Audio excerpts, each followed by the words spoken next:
everyone wants to take your seat, we will get started very shortly. Thank you.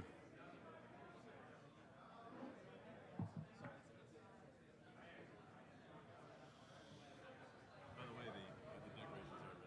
Yeah, it looks really good. It's actually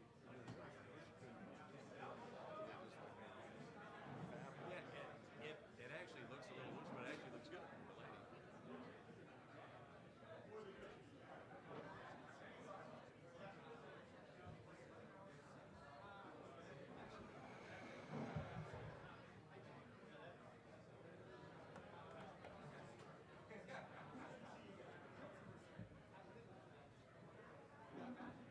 I did. That strong baritone.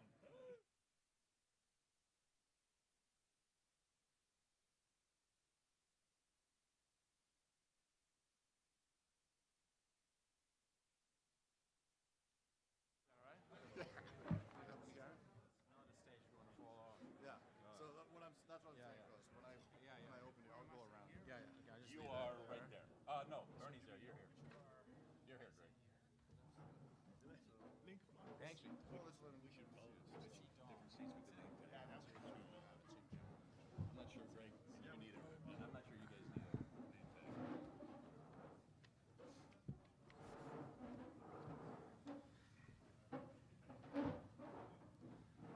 All right, thank you everyone for joining us. A couple quick things before we get started. We will have microphones on both sides of the room, so please wait for the microphone before you ask your question, and please let us know who you are and what outlet you're with. After the press conference, we're going to clear out the table here. We'll do some photos up here, so photographers, you can move up and take some photos of the group. And lastly, some news. On January 27th, the U.S. men's national team will play their opening game against Panama of the year. That will be in Phoenix, Arizona, Glendale specifically. All right, we'll get into opening comments. So let me introduce U.S. Soccer President, Carlos Cordero.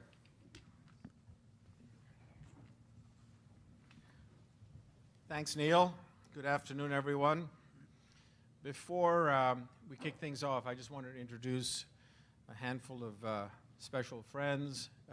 We have a couple of board members in the room. Obviously, everyone knows Commissioner Garber, longtime board member of U.S. Soccer. John Collins is somewhere here, and Lisa Carnoy. Well, thank you all for being here today. And I think I speak for all of us at U.S. Soccer when I say that this is a great day for U.S. Soccer, a great day for the U.S. men's national team, indeed a great day for soccer in America. Because we are thrilled, absolutely thrilled, to welcome Gregg Berhalter as our new head coach for the U.S. men's national team. Ernie is going to speak to the process that brought us here today. Gregg will then speak to his approach, to his plans for the team. Before we do that, I would like to spend just a couple minutes to put this announcement in a broader context. Today, for us, is another example of the change that we're bringing to U.S. Soccer. And that includes making sure that soccer operations are run by soccer experts. As part of the reforms at the Federation that we took earlier this year, we created a new technical development committee, co-chaired by board members and former national team players Carlos Bocanegra and Angela Hookleys. We reorganized our staff in April so that soccer operations are now overseen by both a technical leader, Nico Romain, and an administrative leader, Ryan Mooney. For the first time ever, we hired a general manager for the men's team. And I want to take this opportunity to commend Ernie. Ernie started work on August the 1st, just over 3 months ago. He hit the ground running, and over the 3 months that he was there, or he's been with us, he's led a very clear, thorough, professional search. In fact, with Ernie looking at an initial field of more than 30 candidates, it's probably been the most inclusive and comprehensive search for a coach in our history. Ernie, you've done a fantastic job, and on Saturday, just this past Saturday, our board voted unanimously to approve Ernie's recommendation of Gregg. So, a new technical development committee, a new technical leader, and an administrative leader for soccer operations at Soccer House, our first ever GM for the men's national team, and now a new head coach. In other words, the past 10 months at U.S. Soccer have been a time of real change. With respect to our men's team, the pieces are now falling into place. The foundation for success is being set, and we're looking and focused to the future. We could not be more excited to welcome Gregg. As a former professional player, both domestic and international, Gregg knows what players are looking for in a coach. As a veteran of our men's national team and the first U.S. World Cup veteran to become head coach of our team, he knows what it means to wear the crest. And as a coach who is both detailed and innovative, with experience internationally and in the MLS, he knows how to build winning teams. Gregg isn't just the right choice, Gregg is the best choice. He will push our men's team forward, and with an identity and approach that will be uniquely and fiercely American. So Gregg, on behalf of all of us at U.S. Soccer, welcome. We're thrilled that you and Rosalind and the children are embarking on this new journey with us today. We know you're going to lead our men's program, a national team program, to great heights. With that, I'll turn it over to Ernie, followed by Gregg, and then we'll take your questions. Good afternoon. Before I start with some talk about the process that we had in getting to where we are today, I'd like to thank a couple of people. One, Jay Sugarman, the owner of the Philadelphia Union, for giving me the chance to follow a certain dream that I had in becoming the general manager of the U.S. men's national team. I'd like to thank Anthony Precor, who has been very supportive and outstanding together with some other owners within MLS in allowing me to interview a certain amount of people. Nico Romain and Ryan Mooney, I have to mention them as the colleagues within U.S. Soccer that I spoke to most about in setting the player profile or the coach profile plus the style of play. Dave Sarrigan and the technical staff, because it hasn't been easy for Dave taking over in this period, being in front of the group for a whole year and making sure he held his ground and making sure that those players that we all believe in for the future are getting their debuts, and it made my job a lot easier going forward. Carlos Bocanegra, Angela Hucles from our co-chair in the Technical Development Committee, had a lot of conversations with Carlos going down and making sure that he was constantly aware of what was going on. And last but not least, Carlos Cordero, Dan Flynn, and the rest of the board of directors for their trust in the process that we followed and ultimately accepting the recommendation that I had. Going back to that process, starting on the 1st of August, and with some of you in the room, we spoke about this briefly a while back, but the way I went about my business was to make sure that we set that profile of what the head coach would look like. The style of play was important because when I sat with candidates and was able to sit down with Gregg, it explains kind of like where we're going and what we're trying to do. That profile was then set by Ryan Mooney, Nico Romain, and myself, and making sure that we had required and desired qualifications for the head coach. And those were all the data points that I used to score, if you may say so, the coaches. With that, I'd like to say there's a lot of coaches that I spoke to because I'd say within MLS, there were also some international candidates, 2 candidates from Holland, that I did not necessarily need to speak with because you see them on the playground every single day. You see what they're doing with their team. You see how they're trying to implement their style of play. So I didn't feel it was necessary in the first part, in the first tranche, to get a score on that. I did connect with a lot of domestic and international coaches through this to make sure that I did understand how they thought about soccer, where they were, what their style was, and how they wanted to move forward.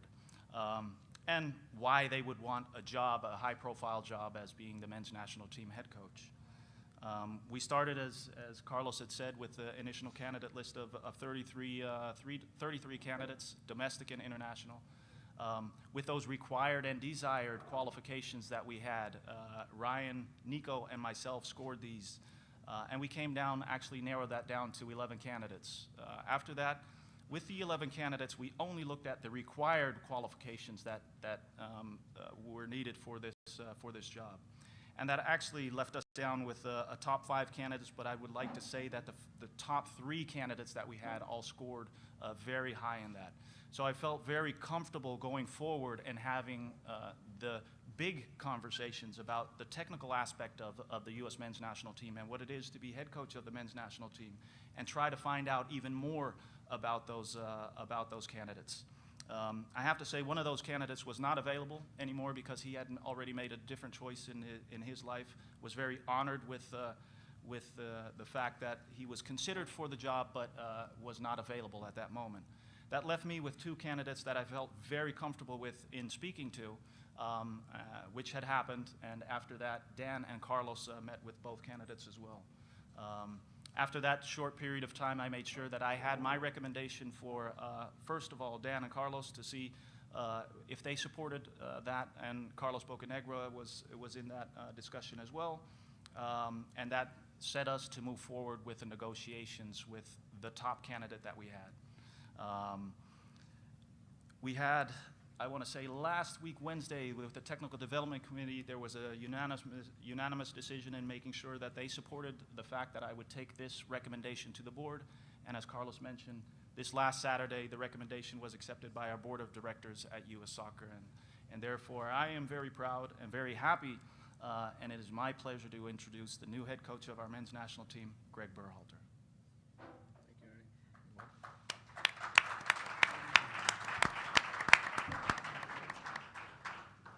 Thank you. I first want to start by thanking Carlos Cudero, Ernie Stewart, and the board of directors for giving me this opportunity. You know, when you start out playing soccer and then eventually becoming a coach, you never dream that one day you're going to get the opportunity to lead your country. So I'm extremely proud and honored to have this position. I want to thank Commissioner Don Garber for being instrumental in the growth of this league. When I think about even 5 years ago where this league was and where it is now, when I think about the players that are coming into the league, the players that are now leaving the league, this has become a real league. When I think about the platform that coaches have in this league to work their trade and to be challenged with the amount of parity there in this league, it's a very challenging job to be a coach in Major League Soccer. And you see, it's no coincidence that coaches are getting other opportunities outside of the league because of the work they're doing in Major League Soccer. So thank you, Commissioner.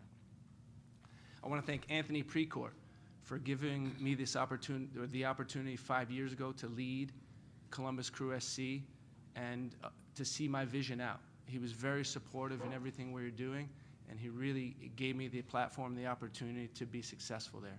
I want to thank my family, most importantly, for not only dealing with, but supporting the life of a coach. It's not an easy life, but they're there behind me every step of the way. When I think about this opportunity, I'm humbled. I think about the support that I've gotten from virtually everyone around Major League Soccer, everyone around the United States. And what I see is that we're in this together. We all want the same thing. We want to make soccer better. And I know that this is going to be a collaborative effort together with Major League Soccer, together with all the stakeholders in the United States. I'm honored to be in this position, thinking about following the footsteps of coaches that I admired growing up. I have close relationships with a lot of them, and to think that I'll now be filling their position is humbling. I have a lot of respect for Dave Sarakin and what he did, leading this country through uncertainty and taking the reins when U.S. Soccer needed him to step up the most. You know, a short story about Dave is that when I was 15 years old, he was actually my first regional team coach. And it was the first time I've ever made the regional team. And I remember distinctively going into the gym and sitting down with him and him giving me a review of who I was as a player. And I instantly had confidence after that meeting that I can go on and be a good player. And he had such an approach with players, such a fatherly-like demeanor, that he really gave you confidence. So I have a lot of respect for Dave, and I want to thank Dave for what he's done, not only for me as a player, but what he's done for this country. Looking forward, I would say that I'm ready for this challenge. The youth national team, the full national team, my experiences as a player, my experiences in the coaching ranks have prepared me for this moment. I'm excited for the opportunity to turn this group of men into a team.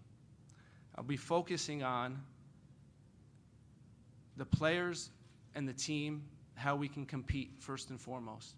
I'm focused on building a style of play, and I'm focused on team cohesive. I know it's going to be a challenge, but I know there's quality in this group, and I know that the closer we can become together, the closer we can come to reach our goals. I'm committed to working harder every day and build a team that the fans will be proud of. There's nothing more than our country wants right now than to be proud of our U.S. national team, and I'm committed to making it happen. Thank you. Thank you, Greg. Thank you, Ernie, and thank you, Carlos. Obviously, Dan Flynn, our CEO and Secretary General, is also available for questions. So we'll start right away. Grant Wall.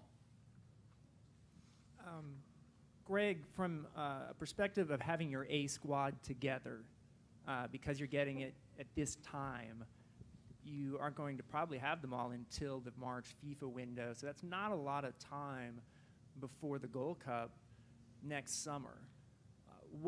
How will you approach that particular challenge, which is something that national team coaches have, is just time with their players that club coaches don't really have to deal with as much? No, that's exactly right. That's certainly going to be a challenge. What I'd say is that, my first priority is immediately reaching out to players and getting to know them. This week I'll be calling a number of domestic-based players. I'll head to the MLS Cup final, and then from there I'll head over to Europe to meet players face-to-face. What I'm focused on is how can we do more? How can we do more outside of camp? What communication can we give to the players that can prepare them for the learning that's going to take place in camp? And then setting the stage in January, setting the stage for team expectations, team culture, and style of play. We can get a head start by working with this group in a intensive period in January, and then integrate the European players into the squad in March. And we know there's not much time when you're in camp, but I think that when you have quality players that are in environments that they're learning all the time, when you can bring them in, hopefully they can get up to speed pretty quickly. Ron. Hey, Greg, Ron Blum from AP.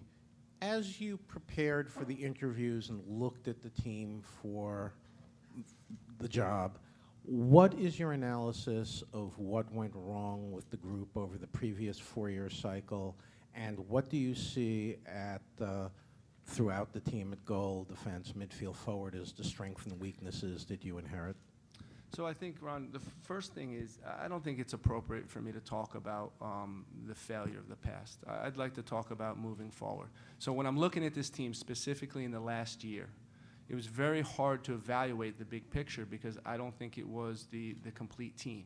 But what I did see was a group of young, talented players. I did see a group with potential. I did see a group that needs development, needs direction. And I'm excited to work with this group. I think when I look at the big picture, when I look at the whole squad, there's quality in this squad. And I think as we integrate some experienced players back into the fold, and we get this broad band of levels amongst the team, I think it can be a successful team. Doug McIntyre, Yahoo Sports. I think this is for both Ernie and Greg. You both spoke about style of play and how important that is. Greg, your style in Columbus was possession-based for the most part. How realistic is it to play that style against the top teams in the world, and even in CONCACAF qualifying where the field conditions might not be conducive to playing that way? How much are you going to have to adjust at the international level? That's a great point. That's something that I have considered. I think when I took over in Columbus 5 years ago, if I would tell you the look of Columbus was going to be a possession-based team, you'd probably be asking similar questions.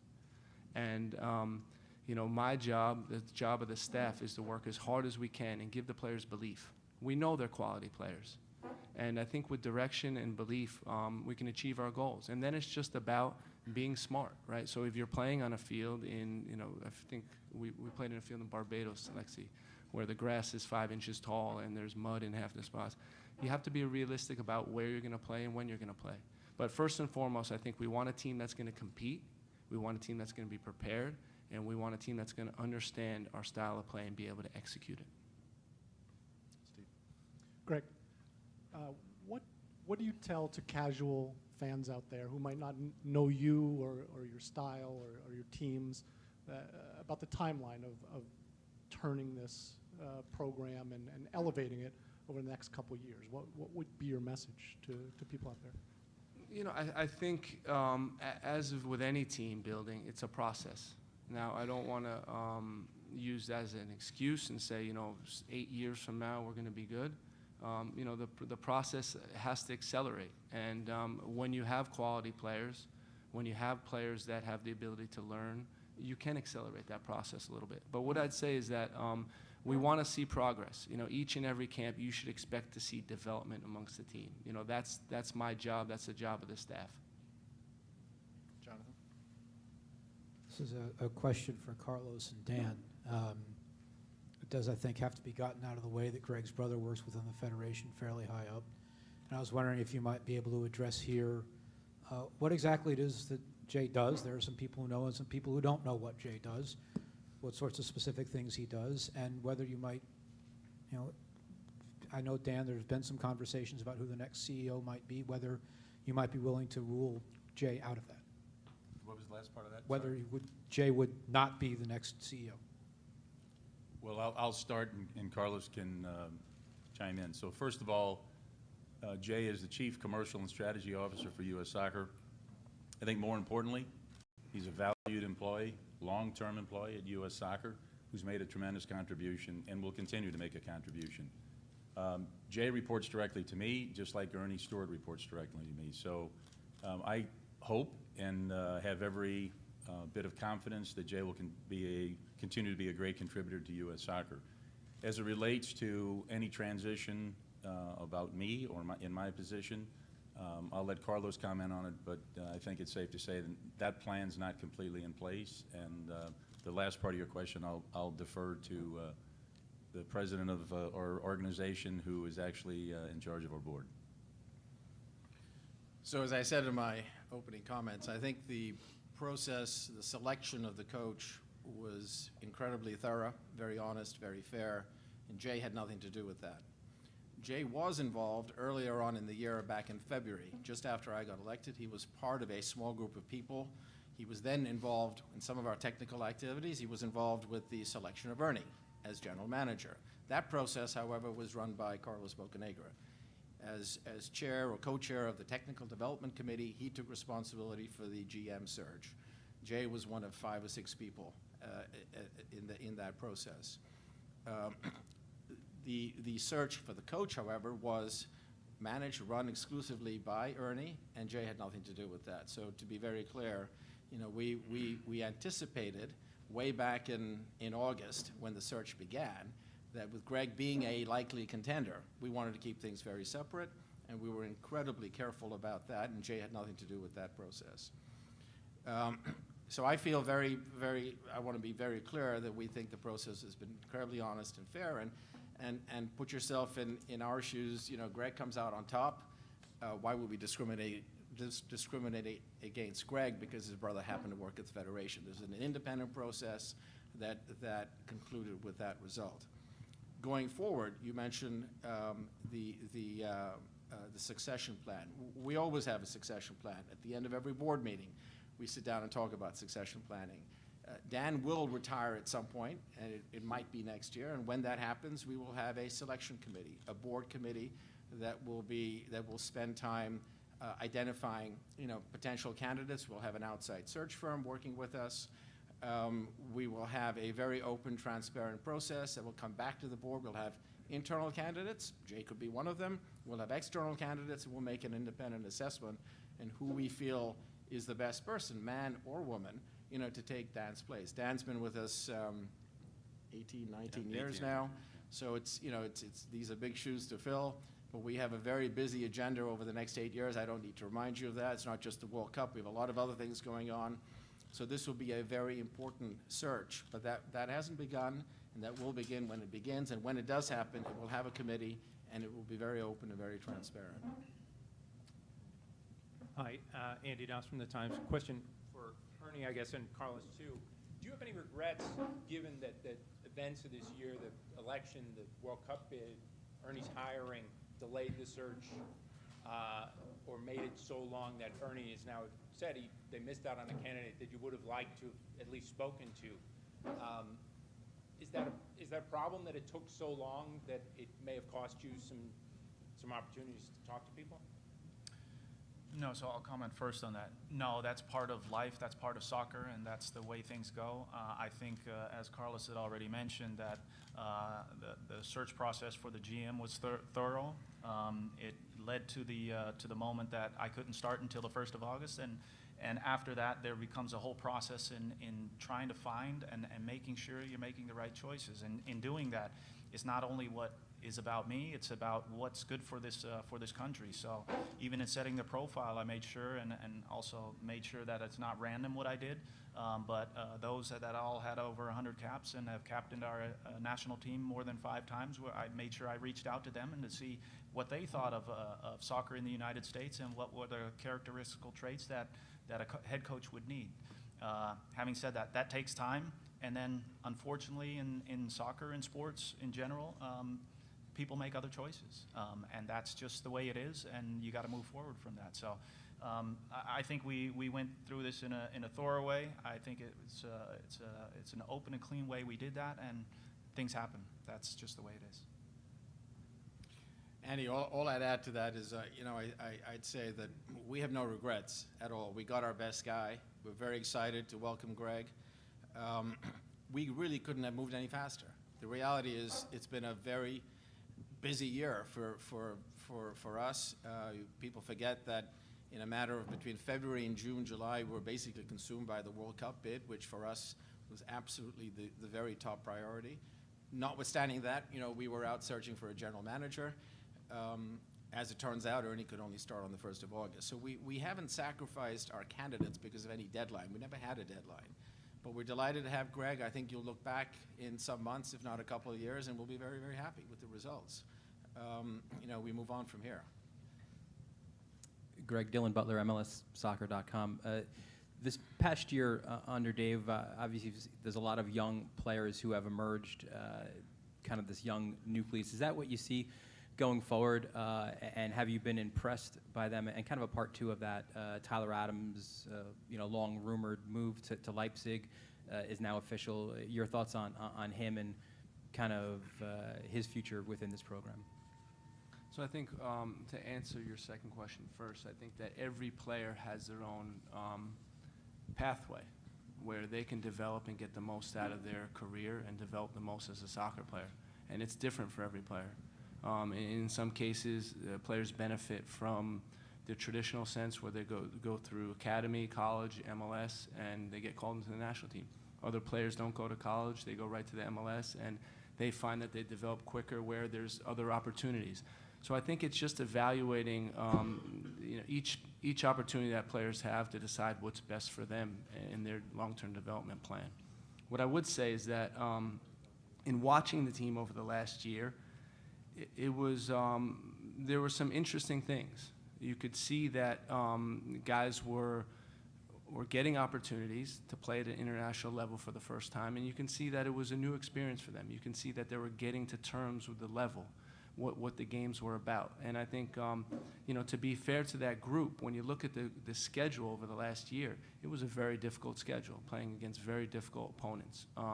So I think overall, these last 6 games were instrumental for this group because it gave them a taste. It gave them the experience of what international soccer is like. And now it's about moving forward and thinking about, okay, where do we want to end up in 2022? Where do we want to be as a team? And then how do we get there? What's the right mix of players? Who do we bring back in that hasn't been included? Which of the young guys have really impressed that we have to keep them going? So there's a lot of questions to answer in that regard. But what I would say is that it's important for players to be performing. It's important for them to grow through games, and that's going to be an important aspect of how we're picking teams, of which guys are contributing. Gregg, Paul Tenorio from The Athletic. Talking to guys that have played in your system, a lot of them emphasize it takes time, the things that you like to work on to get the team to play the way you want them to play. So this is kind of a 2-part question. One, what are some of those, you mentioned kind of trying to get a jump start on some of that. What are some ideas you have that maybe can give you a head start with some of the players who won't be involved in January, but you'll get in March? And secondly, knowing that it might take time and knowing that this is a young group, but also understanding there's some anxiety amongst the fan base to get results right away, how do you balance kind of understanding that there might be a process, there might be young players, but that you have a tournament in the summer that people are going to want to see results right away? Right. So I think that's the teaching part that we need to be progressive with. You know, talking about supplemental materials, talking about video libraries, talking about sending the webinars with players. You know, as much as we can to push the envelope on this, we need to try to do. The second thing is, you know, what you said about the system, you know, I don't necessarily agree with. I think that, you know, my job as a coach and our job as a staff is make it as simple as possible. Our game is based on very simple principles. They're not complicated principles. The training sessions are very straightforward. I think it's easy for the players to pick up on it. I think to execute it at a really high level does take some time, but it's based on simple principles. And I hope that the group will appreciate that, and I hope that you'll be able to see that when we play. Ivan Sklarstad for goal. Greg, at a certain point, I want to say in the past year, it sounded like you didn't think maybe you were ready for this kind of role. I mean, I saw some quotes from you, made it seem like maybe, because you're kind of relatively young as a head coach in terms of years. Was there any kind of soul searching on your part in this process, thinking whether or not this is the right time, and ultimately what convinced you, okay, I'm ready for this now? Yeah, so I think you're referencing comments, you know, last year when the team failed to qualify, and I was asked about it. And one thing is that, you know, you take your experiences with you. So since then I think we had 5 playoff series, you know, another, you know, 34 games of the regular season, Open Cup games, another preseason. And I think as you start evaluating that, you know, 5 years in Columbus, I think at least for me, I started to say, okay, this is something I'm ready for. You know, fresh off the not qualifying is a tough blow for our entire country.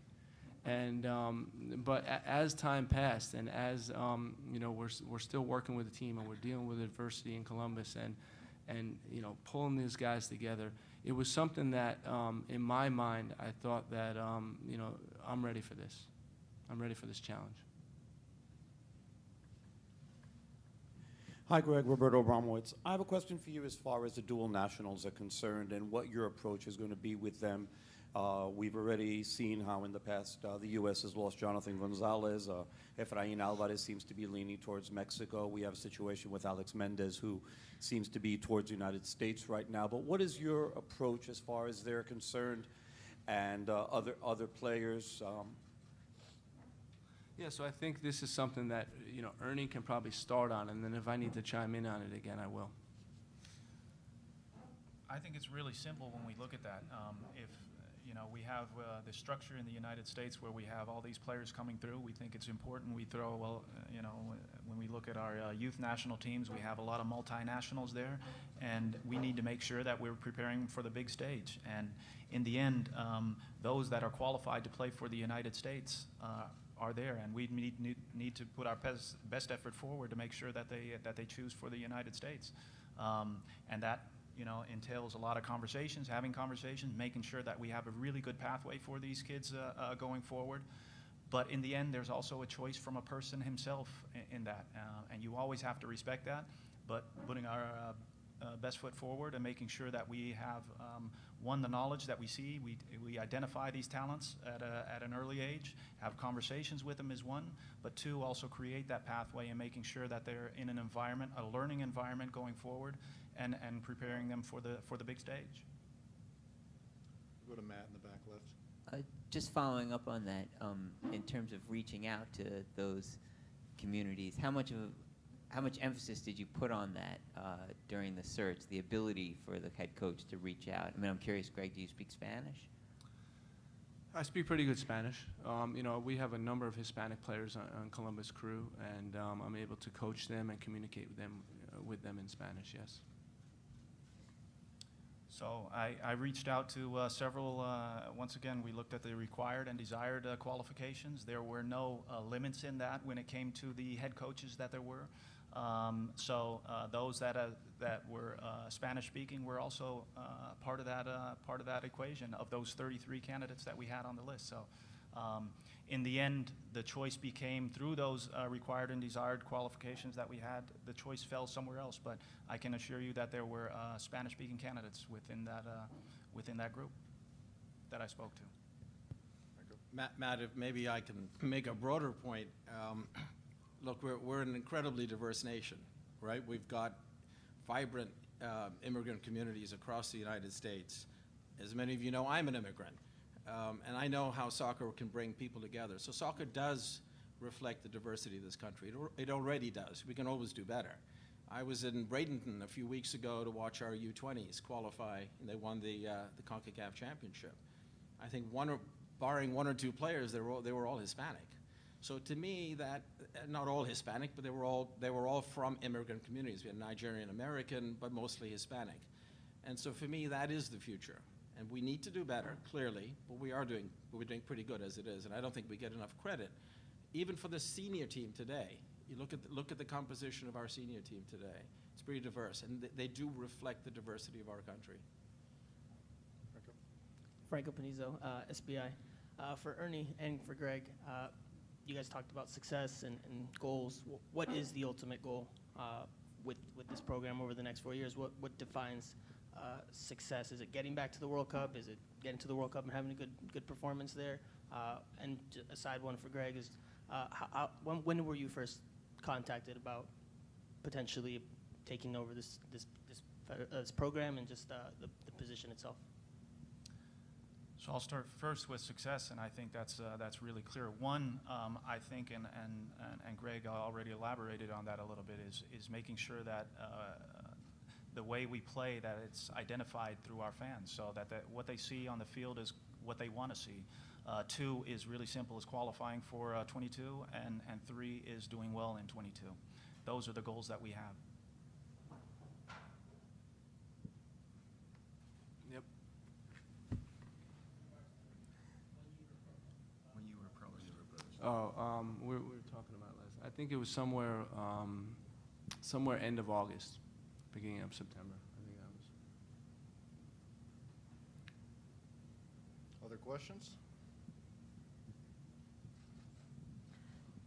To Ernie and perhaps also to Gregg, where do the 2020 Olympics factor into your planning, and whether that be medium term, maybe not necessarily long term, since it's somewhat soon? And also because many of the players who could be involved in that have been with the senior team in the last 12 months. So what do you see in that? So I think we spoke about this in the past, and Gregg and I have touched on it in our conversations that we had. You know, we're trying to create pathways because we have a longer-term plan for all these players. So from an individual development standpoint, it'll be important that they, like Gregg said, we need to simplify it, make sure that they know exactly what to do. But at the same time, it's executing that at a really high level, and the opportunities that you have going forward, being international games, being Olympic qualifying, being even in the Olympics, are moments that you can test that. So we will use that going forward. It's not an easy process, though, I'd have to say, because obviously when we have the international fixture dates, you can have players released, but it's not as easy as it seems when it comes to our Olympic qualifying and the Olympics themselves. So we'll have to make sure that we have really good relationships with the clubs where these players come from, good relationship with these players, that they understand what the bigger goal is for everybody going forward, and making sure that they can execute at the highest level in the plans that we have going forward with them. Stuart? Stu Holden, Fox Sports. Gregg, I haven't heard you mention about your staff or who you're going to hire. I know Josh Wolf was being linked with the crew job. Pat Onstad's the interim GM at Columbus. Is that a conversation with you and Ernie, or is that you making a recommendation on who you want to bring with you? And if you have, who is that? I think it's a collaborative process, or I know it's a collaborative process. You know, me and Ernie have been talking about it extensively. And the goal is to first of all hire good people, and then create an environment that the players want to be in. We really want to, again, accelerate the learning and get really qualified people to fill these roles. And I think you'll know more in the next couple of weeks about exactly the makeup of the staff. Alexi Lawless, Fox Sports. Gregg, you've talked about identity, and for the people that are here and the people that are watching, that you want to give belief and hope back. Can you be specific as to how you want this team to play so that when we are watching this team, we can look for it? Be as detailed as you possibly can, not just we want to win and we want to keep the ball. Yeah, so the idea is that we're an attacking-based team that wants to create goal-scoring opportunities by disorganizing the opponent. It will do that in a number of different ways. What I'd say is, consistently over my time in Columbus, we've done it through build-up, right, where we start the ball with the goalie in the back, the teams try to press us, we play through them to create goal-scoring opportunities. We're making the field big. Another way to do that is to use pressure, whether we start in a mid-block or moving to high pressure to force turnovers, win the ball, and immediately create goal-scoring opportunities. The idea is it's a fluid style that is the players are intent on breaking lines, playing through the opponent, and creating goal-scoring opportunities. I think, at times we can do a better job to I think, change the tempo of the game instead of playing at such a high rhythm all the time. I think mixing that rhythm is going to be very important, especially at the international level, especially considering some of the climates you're playing in. But, we want to see ball circulation, breaking lines, creating goal-scoring opportunities. That should be the DNA of this team. Other questions? Okay. I thank everyone for coming. Just a couple things. Photographers will come up and take photos. Those that have one-on-ones will be doing that down on the 14th floor. And lastly, fan event in this space, 5:30. If you haven't RSVP'd, let us know. You're all welcome. Thank you for joining us.